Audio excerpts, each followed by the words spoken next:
Coming up on the Paper Talk today, we're talking about the reaction to Liverpool's win at Old Trafford here yesterday, a 3-0 loss for the Reds. We're going to be getting into that. We've got the reaction from Erik ten Hag. Gary Neville had something to say about it. Also, there's some analysis when it comes to Casemiro. Was he to blame, or is it a little bit more than that? Plus, we've got the usual Adrian Rabiot links, people looking at him like he could be a saver, and another Mason Greenwood story. Let's get into it.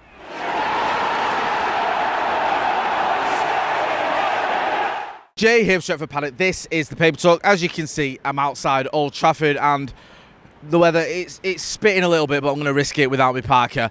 Make sure you are getting involved in the chat and the comments. It feels like the morning after the night before, not in a good way either. I feel like I'm doing almost like a walk of shame here, coming back to Old Trafford after yesterday's defeat to Liverpool, a shambolic performance by Manchester United. Get involved in the comments and let me know what you think about it. We've done all the review, but I'm going to give you a little bit of post-match reaction that we didn't have yesterday, because we've had more quotes, we've had more stats, we've had more reaction, so we're going to get into all that. A big talking point yesterday was Casemiro. I don't want to labour the point, but it's worth addressing because it was a big one. Now, Gary Neville spoke about Casemiro's performance after the game, and he said about taking off Casemiro at half-time will reverberate around the dressing room. He is one of the senior players. He is one of the most experienced players in the league, not in Premier League terms, but in terms of where he's played, how long he's played, what he's achieved. This is a 5-time Champions League winner. The guy has been a phenomenal defensive midfielder. Now, I tweeted yesterday at half-time, and I wasn't the only person to point this out, so I'm not trying to say, oh, look at me, Mr. Insightful. But I said it felt like his West Brom, Gary Neville at West Brom moment. Remember Gary Neville, his final appearance for Manchester United was that 45 minutes against West Brom, where he looked done. He was getting sort of moved, taken from pillar to post, all over the gaff. He looked like he put on a little bit of weight as well, and he was hooked at half-time, and I don't think he played a competitive game for Manchester United again. Now, we spoke about this in the sort of post-match analysis that me and Joe did, a new show that we're doing, where we go into a little bit more of a deep dive on the hows and whys of what happened at Manchester United during their last game, and a bit more of a breakdown. And Joe said, well, he doesn't think Casemiro will turn to the manager and go, look, I'm done, which is what Gary Neville did. It was like a mutual decision. Neville sort of said, I'm struggling. The manager went, you're struggling. And they both agreed that it was probably time for him to hang up his boots. I don't see Casemiro doing that. But it felt like that kind of performance where you look at it and you go, is this the end of Casemiro as a top-level player? There's been some suggestions last season. We saw it against Brentford. That was a year ago. Remember when I think he picked up a knock, but in that first half against Brentford, he was at fault, I think, for the goal Brentford got. Had a bit, well, it wasn't just him, it was the keeper as well, which, deja vu all over again. But it felt like, are we looking at the decline of Casemiro? However, pre-season, earlier this season, he looked like a little bit better. Wasn't great yesterday. Was he that bad that you think he's done? Let me know what you think in the comments and the chat. Obviously, you hope not. You hope we can still offer something, because Manuel Ugarte, yes, he's going to come in, but if he gets injured or suspended, then you're going to think that Casemiro's probably your next port of call to be a defensive midfielder, especially when you saw Toby Collier coming in to make his debut, and he did struggle a little bit. I'm not having a dig at the kid, because coming in at a 2-0 loss, or when you're 2-0 down to Liverpool here at Old Trafford, is probably the worst scenario you can come into. But he did struggle a little bit against a very strong Liverpool team, to be fair. So you have to look at it and go, is Casemiro our next option if Ugarte is injured? Because you think Ugarte would be first choice, and that concerns me a little bit. Just on Casemiro's numbers, in case you're wondering, was he that bad?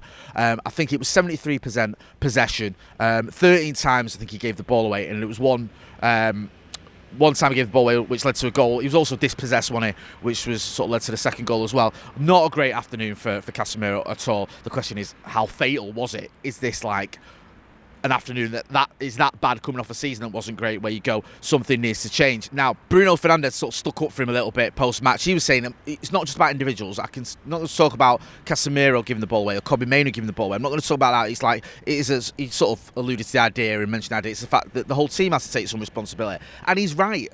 Because it wasn't just Casemiro yesterday. It'd be sort of reductive to just say it was just Casemiro. There was a little bit more than that. And I think Adam Crafton and one or two others pointed out about that, tweeted about that and pointed that out, that you got to look at the team as a whole and think there wasn't a lot of players who covered themselves in glory. My issue was those goals we conceded cost us the game. I think that was it. That was done. And Casemiro was at the heart of that. But you saw even more reliable players like Lisandro Martinez in the second half made a big mistake, managed to get away with it. That could have led to a goal. And I love Lisandro Martinez before anyone starts. Other players struggled. Attacking-wise, we were almost non-existent for about 85 minutes. I think we had 2 chances for Joshua Zirkzee later on, or maybe 75 minutes or whatever it was. Not good enough at all going forward. And then you look in the midfield, I thought Casemiro didn't have his best game. He was one of our better players.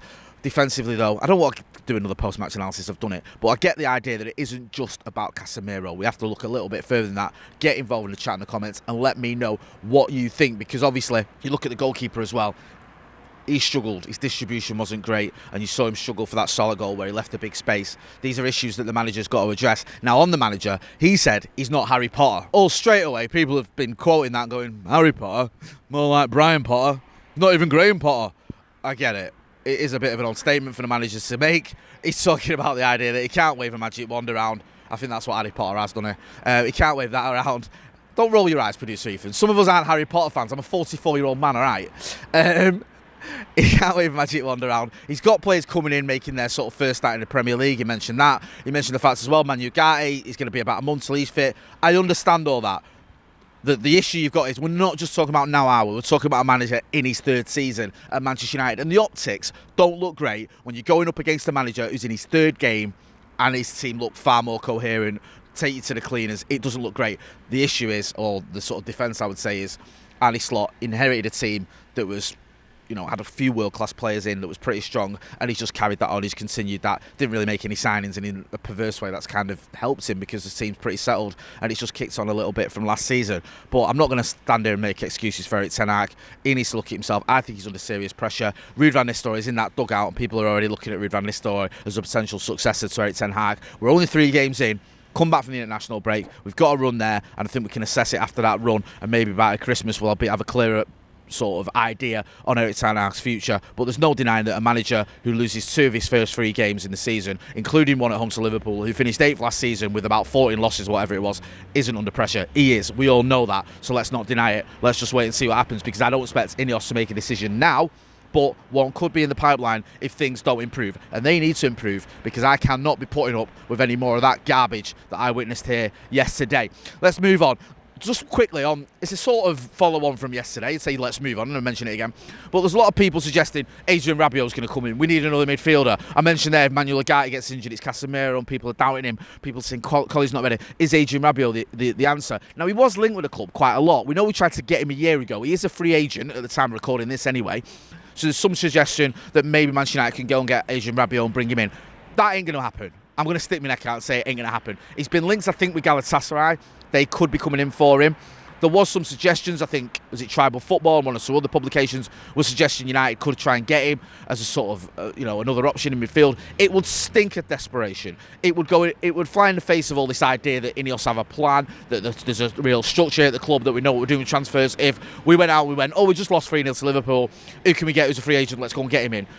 The answer, or one of the answers, hopefully, to the problem will be Manuel Ugarte coming into this midfield. I know it takes a little bit more than that, but I don't see Adrian Rabiot coming in at all. There's some suggestions he could. I think those are just nonsense. So get involved in the chat in the comments. Let me know what you think. I think if Adrian Rabiot was going to come to Manchester United, he would have done it during the window for English clubs. I know he's still available, but he would have done it in the last month or so, or maybe even a year ago when we first went for him. I don't see it happening now. And if it did, it would just stink of desperation. In terms of transfers as well, one player obviously went out the door in the summer was Mason Greenwood. Now, there's a story in the Express, and I think a few other papers and publications have picked up on this as well. Manchester United have got this sort of sell-on clause with Marseille, where we get, I think, anything between 40 and 50% of his sell-on fee, which could be huge, because Mason Greenwood has been absolutely banging in the goals for Marseille. Now, I've said it before, and I will say it again, he was always going to score lots and lots of goals once he left Manchester United. That is not in any doubt. There is a player who can potentially get you 40 goals in a season. It is going to happen. We know why Mason Greenwood isn't a Manchester United player anymore, and it is nothing to do with his ability. His ability is second to none. It's what went on off the pitch. We don't need to go into it again, but the fact that Manchester United will get a lot of money when Marseille sell Mason Greenwood, which I think they will in the next couple of years, could be a positive for Manchester United. The negative could be where he ends up, because we might see him here against us at Old Trafford banging in goals, which is going to be a bit horrible. But as I said earlier, you know why I don't play for Manchester United. We don't need to go over that debate again, because to be perfectly honest with you, I'm sick of it. Get involved in the chat in the comments. Let us know what you think about Casemiro, what you think about the manager, what you think about the links with Adrian Rabiot, what you think about the Mason Greenwood sell-on clause. Let me know about all that. We're going to be back later on with the Paddock podcast. You can go and check out the post-match analysis and reaction from yesterday. You've got Joe, you've got myself, you've got Stephen Howson as well. Don't forget to hit like, share and subscribe. I've been Jay Motty. This has been the Paper Talk outside a pretty miserable Old Trafford, which sums it up really. Thanks for watching.